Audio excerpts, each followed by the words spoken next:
Assalamualaikum warahmatullahi wabarakatuh. Perkenalkan, kami dari tim bronkitis kronis dengan saya Ahmad Faras Buyung Zulkifli. Saya Aslia Melia Ahmad. Saya Karina. Pada kesempatan kali ini kami akan mempraktikkan dan menjelaskan mengenai apa itu bronkitis kronis serta bagaimana cara penanganannya. Peredaran darah terbagi menjadi tiga. Yang pertama, sistem peredaran darah sistemik. Sistem peredaran darah sistemik adalah peredaran darah dimulai ketika darah mengalir dari bilik jantung bagian atas ke ventrikel atau dua bilik jantung bagian bawah. Kemudian berlangsung periode ejeksi, yaitu ketika kedua ventrikel memumpah darah ke pembuluh darah arteri besar. Dalam peredaran darah sistemik, ventrikel kiri memumpah darah kaya oksigen ke arteri utama atau aorta. Lalu, darah mengalir dari aorta ke arteri yang lebih besar dan lebih kecil. Kemudian masuk ke jaringan kapiler. Selanjutnya, di dalam jaringan kapiler, darah akan melepaskan nutrisi, oksigen, dan zat-zat penting lainnya. Melalui proses ini, darah juga mengambil karbon dioksida dan sisa hasil metabolisme tubuh, dan dibawa kembali ke jantung melalui serambi kanan. Yang kedua, sistem peredaran darah pulmonal. Sistem peredaran darah yang satu ini juga sering disebut peredaran darah kecil. Cara kerjanya dengan memompa dari ventrikel kanan. Darah yang memiliki kadar oksigen rendah dipompa menuju arteri pulmonalis. Lalu, aliran darah akan bercabang menuju arteri dan kapiler yang lebih kecil. Di sini, karbon dioksida dilepaskan dari darah ke dalam vesikel paru, dan oksigen segar masuk ke aliran darah. Darah yang kaya oksigen mengalir melalui vena paru dan atrium kiri, menuju ke ventrikel kiri. Lalu, detak jantung berikutnya memulai siklus baru atau sirkulasi sistemik. Yang ketiga, sistem peredaran darah koroner. Sistem peredaran darah koroner berfungsi untuk mengalirkan darah kaya oksigen. Dalam sistem peredaran darah ini, darah yang dialirkan untuk memasok otot jantung. Darah kaya oksigen dialirkan ke otot jantung agar jantung bisa bekerja dengan lebih baik. Bronkitis kronis ini adalah suatu kondisi peningkatan pembengkakan dan lendir atau dahak atau sputum dalam produksi tabung pernapasan atau saluran udara. Selanjutnya ada etiologi. Predominan merupakan penyakit pada pra yang lazim dimulai pada dewasa muda, tetapi walaupun bersifat peradangan, infeksi tidak ditemukan secara konstan. Beberapa faktor diantaranya adalah yang pertama ada faktor bronkitis infeksiosa dan bronkitis iritatif.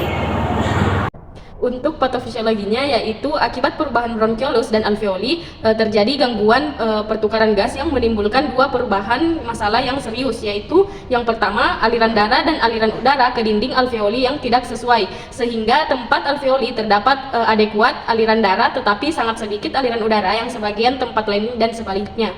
Yang kedua yaitu performance yang menurun yang dari pompa respirasi terutama otot-otot respirasi, sehingga terjadi overinflasi dan penyempitan jalan nafas, menimbulkan hipoventilasi dan tidak cukupnya udara ke alveoli, menyebabkan CO2 darah meningkat dan O2 dari dalam darah berkurang.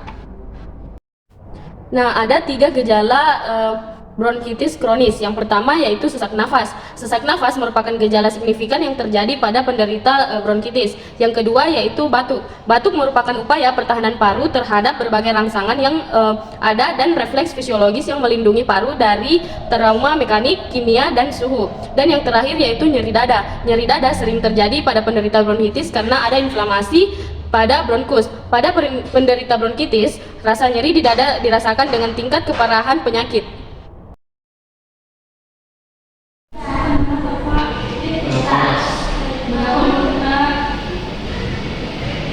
45 tahun.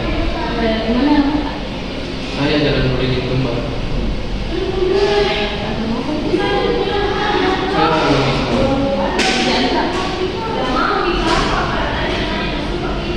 guru bangunan. Saya biasa pulang kerja itu langsung lagi berteduh.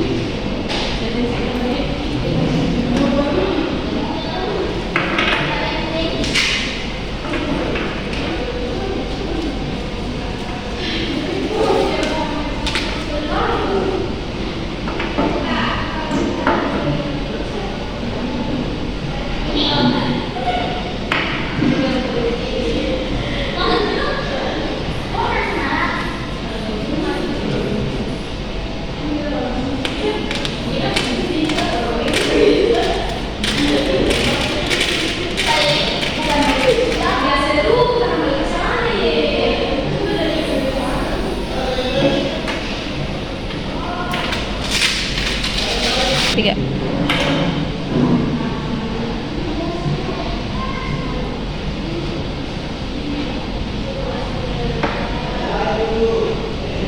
Ya. Kapan Ki merasa berbentak? Sekitar 2 tahun lalu dia bisa merasa seperti ini.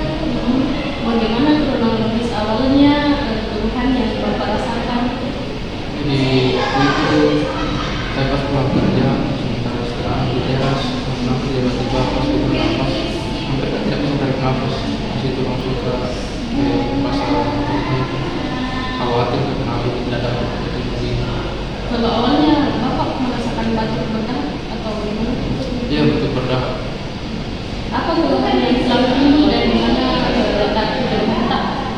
Kalau hilang timbul itu hampir dibilang tidak ada, tapi biasa itu lebih enak saya rasa kalau misalnya paring kan. Nah kalau misalnya keluhannya itu di bagian dadaku sebelah kiri terutama. Apa yang membuat Bapak berbentak? Itu tadi kalau misalnya saya paring tidur di situ. Rasanya itu sesaknya apa yang melakukan? Kalau biasa saya sesak itu langsung di kayak perbaiki badanku karena kelas juga aku sadar ternyata pas aku bernafas kayak agak bungkuk tadi. Ya. Apa bilang dokter pada saat dokter uji? Waktu kemarin bilang dia dokter bilang banyak sekali lendir di dadaku. Apakah ada hasil lekta atau radiologi? Iya. Apakah Bapak merokok atau punya keluarga yang riwayatnya penyakit begitu juga? Iya saya merokok. Bagaimana dengan aktivitas sehari-hari itu Pak? Itu jelas terganggu.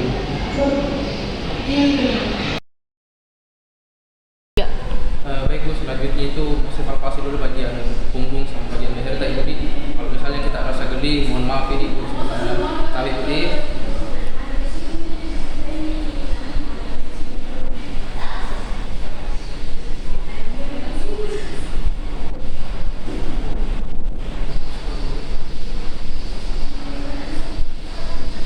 Tapi bagian leher tadi bisa mungkin kita agak tunggu sedikit.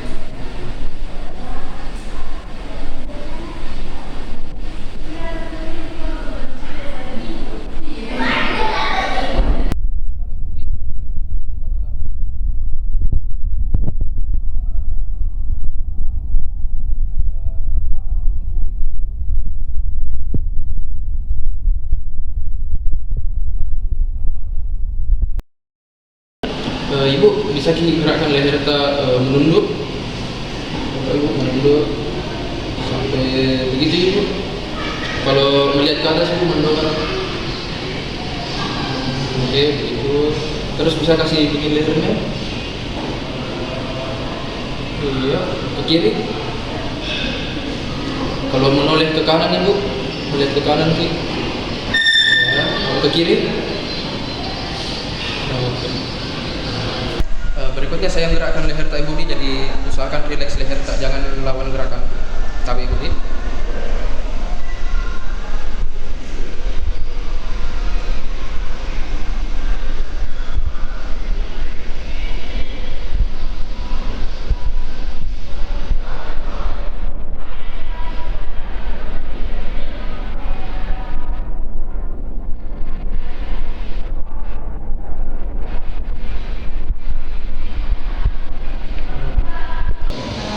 Selanjutnya itu pemeriksaan diri bisa dikasih naik dulu.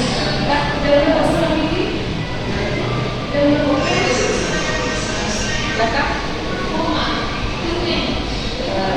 keluar ke dalam. Bisa dikasih begini ke belakang ke depan. Bisa kayak baring. 3. Selanjutnya saya gerakan dulu. Ini kita waspada.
Tarik nafas, Bu. Ya, buang. Tarik nafas. Buang. Tarik nafas. Buang. Tarik nafas. Buang. Tarik nafas. Buang. Tarik nafas. Buang. Tarik nafas. Buang. Tarik nafas. Buang. Tarik nafas. Buang. Tarik nafas. Buang. Berikutnya mau saya cari tahu, Bu, di tempat dari itu lendir di dada itu di bagian mana. Siapa tahu sakit, Ibu bilang gini.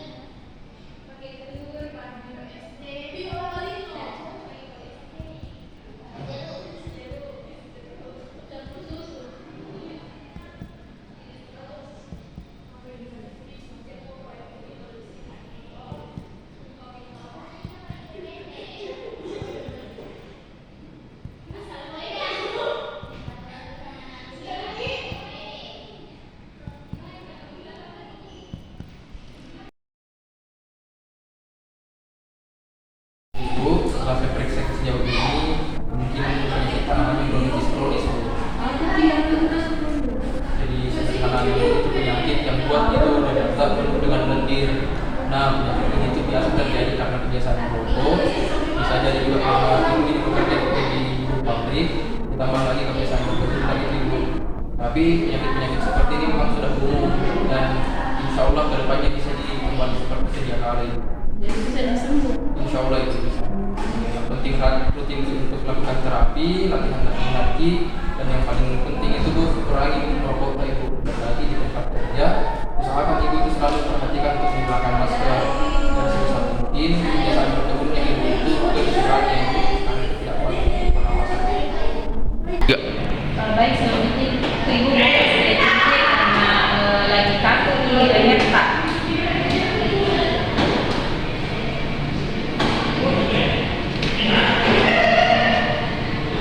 Tidak kelihatan juga.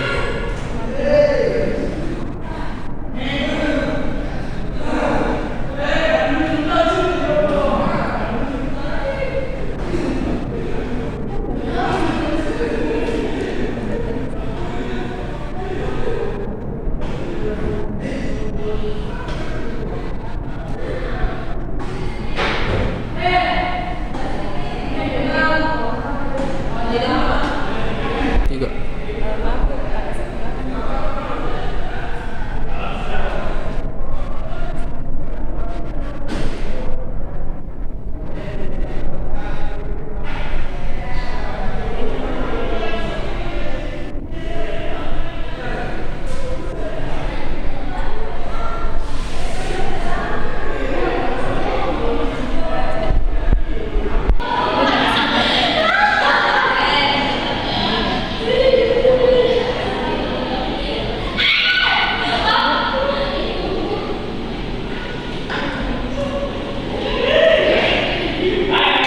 Selanjutnya itu Pak, latihan pernapasan nih coba kita untuk efektif kayak kalau misalnya saya hitung 1, 2, 3 langsung gitu.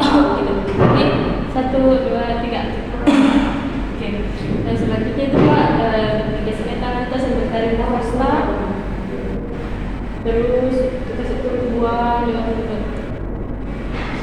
Ya lagi Pak, 1, 2, 3 tarik. Buang. Selanjutnya itu Pak, tekan di untuk dahan tak. Bisa kita kasih tegak pada tak.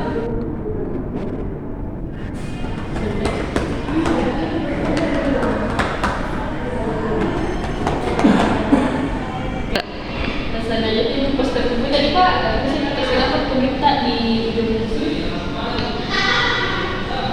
Selanjutnya bisa ganti Pak, berganti.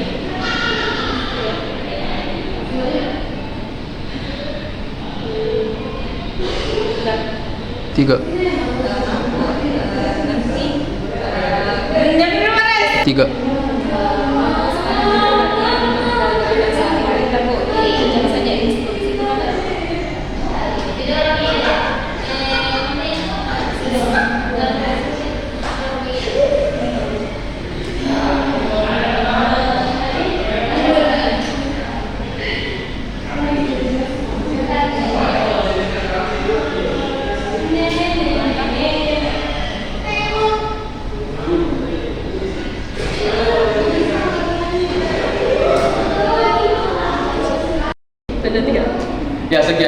kami, lebih dan kurangnya mohon dimaafkan. Semoga video yang kami buat ini bermanfaat untuk teman-teman sekalian. Kami akhiri dengan ucapan wabillahi taufiq wal hidayah. Wassalamualaikum warahmatullahi wabarakatuh.